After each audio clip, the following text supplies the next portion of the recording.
আসসালামু আলাইকুম সুপ্রিয় দর্শক, গুগল ক্রোমের সার্চ হিস্ট্রি নিয়ে বা ব্রাউজিং হিস্ট্রি নিয়ে কিন্তু আমাদের অনেক সময় ভোগান্তিতে পড়তে হয়।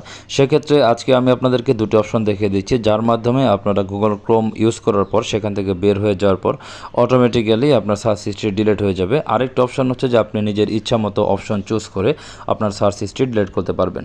তো সরাসরি আমি চলে যাচ্ছি এখন গুগল ক্রোমে। গুগল ক্রোম থেকে আমরা সরাসরি হচ্ছে এই থ্রি ডট মেনুতে চলে যাব, উপরে ডান পাশে থ্রি ডট মেনু থেকে আমরা সিলেক্ট করব হিস্ট্রি।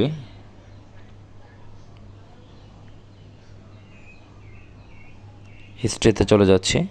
হিস্ট্রি থেকে ডিলিট ব্রাউজিং ডাটা একটা অপশন দেখতে পাচ্ছেন দর্শক, ডিলিট ব্রাউজিং ডাটা, আমরা সেখানে চলে যাচ্ছি। তো এখান থেকে কিন্তু অপশন রয়েছে এখানে যে আপনি কতক্ষণের ডাটা ডিলিট করতে চাচ্ছেন। তো এখান থেকে যদি আমরা এখানে অপশনে ক্লিক করি, এখানে লাস্ট 15 মিনিট থেকে শুরু করে লাস্ট 4 সপ্তাহ বা সব সময় যত ধরনের ব্রাউজ করেছেন সবই ডিলিট করার সুযোগ রয়েছে। তো সেক্ষেত্রে আমি চাচ্ছি যে সব হিস্ট্রি ডিলিট করে দেওয়ার জন্য, তাহলে অল টাইমে ক্লিক করে দিচ্ছি। ক্লিক করে দেওয়ার পর নিচে যে একটা অপশন দেখতে পাচ্ছেন দর্শক, ডিলিট ডাটা, ডিলিট ডাটাতে চলে আসবেন। ডিলিট ডাটাতে ক্লিক করলে কিন্তু একটু সময় নেবে, আপনার ডাটা সব ডিলিট হয়ে যাবে। এখন এটি হচ্ছে একটি অপশন। এখন যদি আরেকটি অপশন আমি দেখাতে চাই, সেটি হচ্ছে যে কিভাবে আপনার অটোমেটিক্যালি এগুলো সব ডিলিট হয়ে যাবে। তাহলে আমরা হচ্ছে রাইট বাটনে ক্লিক করব, ক্লিক করে থ্রি ডট মেনুতে চলে যাব। এখান থেকে আমি একটি ট্যাব আপনাদেরকে দেখিয়ে দিচ্ছি।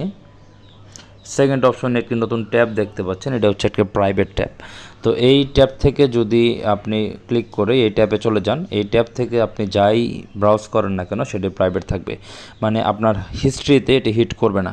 তো আপনারা যদি প্রাইভেট কোনো কিছু সার্চ করতে চান, সেক্ষেত্রে আপনারা হচ্ছে এই ট্যাব থেকে এটি সার্চ করতে পারেন। পরবর্তী সময় বের হয়ে যাওয়ার সাথে সাথেই এটি অটোমেটিক্যালি ডিলিট হয়ে যাবে বা প্রাইভেট থাকবে।